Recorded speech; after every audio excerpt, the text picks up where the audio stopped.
actor, whatever you are, what you put in is what you're going to get out. You go into this weekend 100%, you're going to have a fantastic weekend. You understand? Now, I'm excited about this first guest speaker. In the mid-90s, me and my brother and my dad, we read this book called Full River Dreams. They follows this high school kid, I believe it's junior or senior year. All right, Durfee High School, Massachusetts.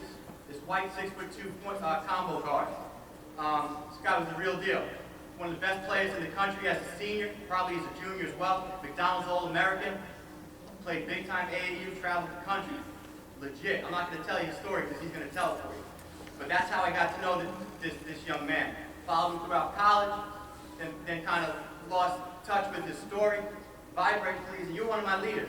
You're one of my facilitators that's going on. Johnson, I'm half kidding, but please turn that off.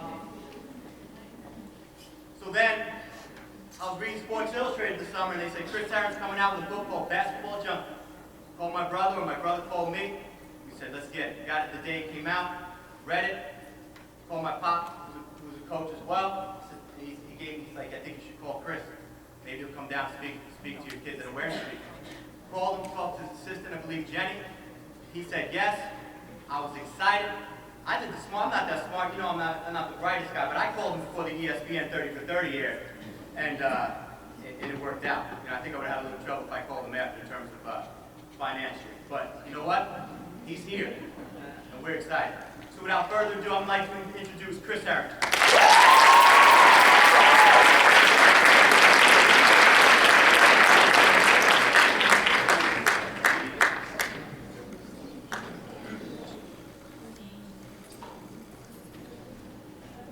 Good afternoon. It's great to be here. I'm sorry I'm a little late. I just got off the ferry in Port Jeff, and I was told that I really didn't even need to get on the ferry to come this way from Rhode Island. I could have just came around. But I traveled the country doing this, and this is near and dear to my heart, is speaking to kids. And the main reason why I do this is because when I first got sober, they said, you can't keep what you have unless you give it away. And a guy in my recovery program said, if you can get out in front of one kid and change one kid's life, you've done an amazing thing. So I travel around the country speaking at colleges, jails, treatment centers, prep schools, high schools. And one of the main reasons why I do this is because when I was a freshman at Boston College, I had just finished in the McDonald's All-American game. I signed a letter of intent with BC. I stepped on campus, Sports Illustrated called and said, between you, Felipe Lopez, Allen Iverson, and Ray Allen, who's going to get the cover of next month's Sports Illustrated. So we want you to come down and take some pictures at Faneuil Hall. So I put my BC uniform on at 18 years old. I went down to Faneuil Hall, I took pictures. 2 weeks later, Sports Illustrated came out. Felipe Lopez got the cover, and I got the inside a full-page picture that said the Big East is back. An extremely proud moment for me, for my family. On campus at BC, we had this huge launch party, and that night, Jim O'Brien, my coach, said, tomorrow night, we have all Division I athletes that are going to meet in a room very similar to this to listen to a guy talk about substance abuse. I looked at Jim O'Brien and I said, Coach, man, I'm good. I don't need to go listen to this dude for an hour and a half talk. It does not pertain to me. So he said, Chris, if you don't show up, you got a 1-game suspension. So I walked into this assembly late. I sat way in the back. I sat on my phone. I messed around. I talked to my buddies. And I said, this dude's a joke. This dude who just played in the NFL for 12 years and lost his career due to substance abuse, I was calling him a joke at 18 years old, saying, this is a waste of time. So for the hour and a half, I sat there and I listened, half listened. And when the assembly was up, me and my buddies got up, left. I walked back to my dorm room, and that same exact night, I walked into my dorm room, opened my door, and my roommate was sitting at his desk. He was sitting at his desk with this young girl who was a freshman from Duxbury, Massachusetts. And as soon as I opened the door, they shifted. They moved their body.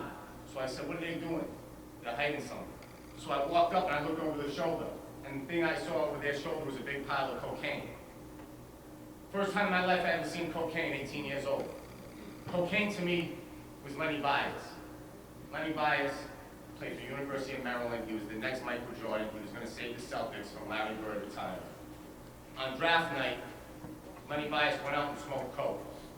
Lenny Bias' heart exploded and he died on draft night. So when I saw cocaine, I thought of Lenny Bias. So I immediately turned around and I started walking out the room. As I'm walking out the room, I hear this little girl say, "Chris, where you going? Come back, it's not going to kill you."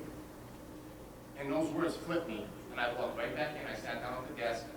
She said, "Just put a little bit on your finger. Put it on your gums and you'll see. Your mouth's going to get numb, it's no big deal." So I did that. 2 minutes later, I looked at this one line of cocaine that got pushed out. I looked at it and I said, "You know something, I'm going to do this once and I'm never going to do it again." So I grabbed the dollar bill at 18 years old, snorted that line of cocaine. To this day, I hear those words that that girl said, "Come back, it's not going to kill you." And to this day, I hear myself telling myself, I'm only going to do this once, because really, it took 14 years to put down the dollar bill. 14 years later is when I dropped that dollar bill and said, I'm good. The next day, I got called into the training room to take a drug test. All Division I athletes are subjected to random drug testing. So I went in, I took my drug test, failed that drug test, cocaine and marijuana.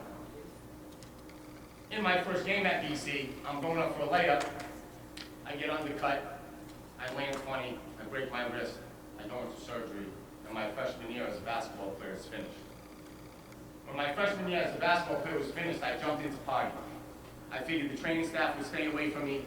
Long story short, third month, failed my second.